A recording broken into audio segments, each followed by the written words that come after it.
Ma dernière question, Monsieur le ministre, on vous a vu à travers de photos partagées après la cérémonie du Génocide à Kisangani. Essuyez vos larmes. Vous comptez parmi les victimes de la guerre des 6 jours. Est-ce qu'on peut parler réparation sans justice? Les auteurs des affres qu'ont subi les Boyomais Très bien.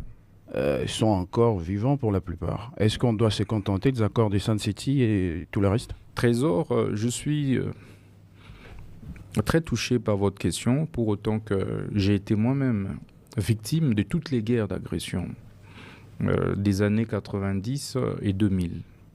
La guerre des 6 jours dont on parle, je l'ai vécue. Et j'en ressens encore les effets jusqu'à aujourd'hui.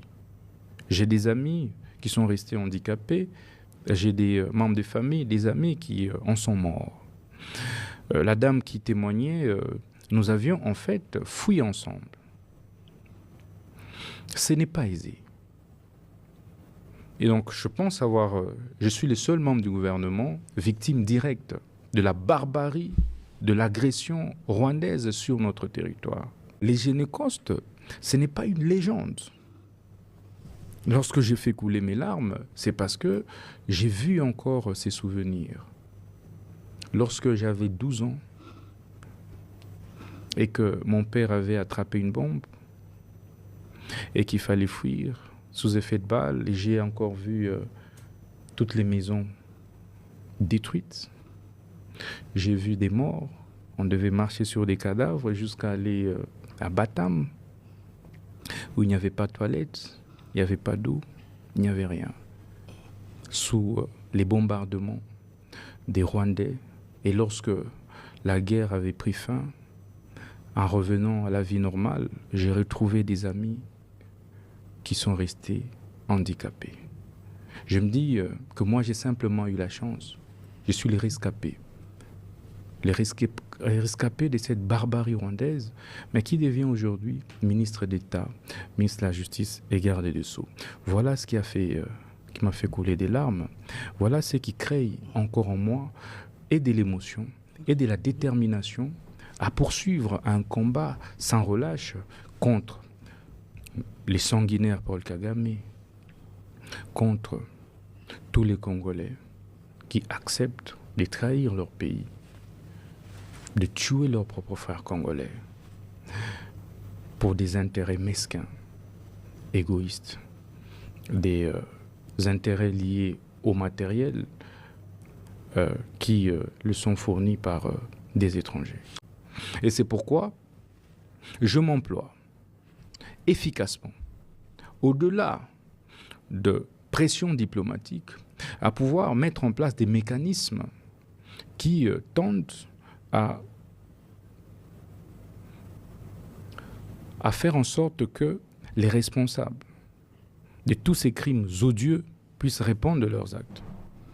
Je cite M. Kagame, qui devra répondre de ses actes, et absolument, devant des juridictions pénales internationales.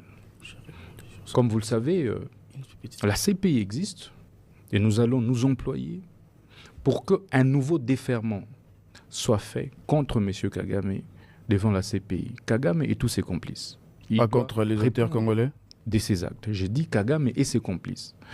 S'agissant des Congolais, au-delà de la CPI d'ailleurs, puisque nos juridictions sont compétentes, je vous informe que le statut de Rome pose le principe de la complémentarité sur le plan de poursuite. Pour les Congolais, vous l'avez vu, j'avais de manière claire rassemblé des éléments et donné injonction à l'auditeur général des FARDC pour que des poursuites et des enquêtes soient engagées contre tous les criminels des guerres, tous les Congolais traîtres qui ont accepté de trahir le Congo et servir le Rwanda et d'autres pays voisins. D'où le procès en cours. Et cela a été fait. Mais est-ce qu'il n'y aura pas un effet rétroactif? L'auditeur supérieur a évidemment déféré devant la juridiction compétente qui est la Cour militaire, donc judiciaire militaire de la Gombe. Et aujourd'hui, le procès est en cours. Effet rétroactif. Donc, je suis le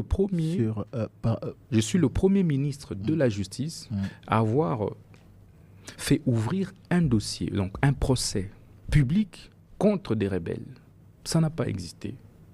Parce qu'effectivement, on était dans le juridisme, que non, il n'y aurait pas de procédure en contumace dans notre droit, il n'y aurait pas ceci, cela, mais nous avons trouvé une brèche.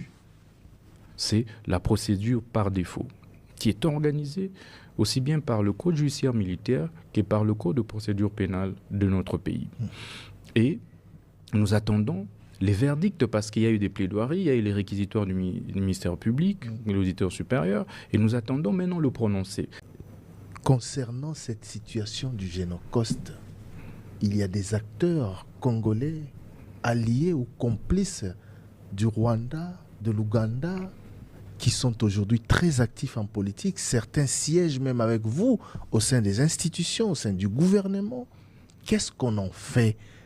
Le docteur Mukwege, par exemple, fait toujours le plaidoyer de réchauffer, de remettre sur la table le rapport mapping, et il n'est pas le seul à le dire. Qu'est-ce que vous allez faire par rapport à ces gens-là? Ça sera notre dernière question. Il faut dire que la loi pénale ne rétroagit pas. Ça, c'est des principes basiques du droit pénal.